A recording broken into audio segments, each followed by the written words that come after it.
ನಾವು ಪೂರ್ವಜರ ಕಾಲದಿಂದ ನಾವು ಕುರಿ ಸಾಗಾಣಿಕೆ ಮಾಡ್ತಿರೋದು. ಇವತ್ತು ನಿನ್ನೆ ರಾತ್ರಿ ನಮಗೆ ನಮ್ಮ ಮನೆಯಿಂದ 16 ಕುರಿ ಇದ್ದು ಸಾಲ ಮಾಡಿ ಹೆಂಗೋ ಕುರಿ ಸಾಕಾಣಿಕೆ ಮಾಡಿದ್ದು. ಅದರಲ್ಲಿ ಒಂದು 7 ಟಗರು ಒಳ್ಳೆ ಟಗರಿದ್ದು.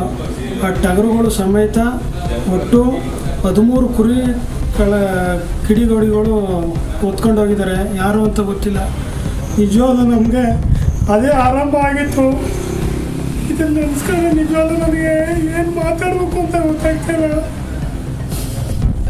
ನಾವು ತುಂಬ ಬಡವರು, ಆದರೆ ಕಿಡಿಗಡಿಗಳು ಈ ರೀತಿ ಮಾಡಿದ್ದಾರೆ.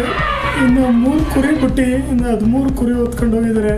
ಸುಮಾರು ಇಲ್ಲ ಅಂದರೂ ಏನಿಲ್ಲ ಅಂದರೂ ಒಂದು 2-2.5 ಲಕ್ಷ ನಮಗೆ ಹಾನಿ ಆಗೈತೆ. ಈ ಮುಖಾಂತರ ಕೇಳ್ಕೊತಾ ಇದ್ದೀನಿ, ದಯವಿಟ್ಟು ನಮಗೆ ಪರಿಹಾರ ಕೊಡಿ, ನಮಗೆ ನ್ಯಾಯ ಒದಗಿಸ್ಕೊಡಿ ಅಂತ ಪೊಲೀಸ್ ಮೆಟ್ಲು ಹತ್ತಿದ್ದೀವಿ. ಅವರಲ್ಲಿ ಬೇಡ್ಕೊಂಡಿದ್ದೀವಿ. ಅವರು ಚಿಕ್ಕಮನಹಳ್ಳಿ ಗ್ರಾಮದ ಸತ್ಯಪ್ಪನವರ ಇವರು ಒಂದು 10-15 ವರ್ಷಗಳಿಂದ ಕುರಿ ಸಾಕಾಣಿಕೆ ಮಾಡ್ತಿದ್ದು ನನಗೆ ಗೊತ್ತು. ನಾನು ಕಂಡಿದ್ದು ಮಟ್ಟು 10-15 ವರ್ಷದಿಂದ ಕುರಿ ಸಾಕಾಣಿಕೆ ಮಾಡ್ತಿದ್ದು. ರಾತ್ರಿ ಒಂದು 11:30-12 ಗಂಟೆ ಸಮಯದಲ್ಲಿ ಬಂದ್ಬಿಟ್ಟು ಇವರು ಒಂದು 10-12 ಕುರಿಗಳನ್ನ ಕಳ್ತನ ಮಾಡ್ಕೊಂಡು ಹೋಗಿದ್ದಾರೆ.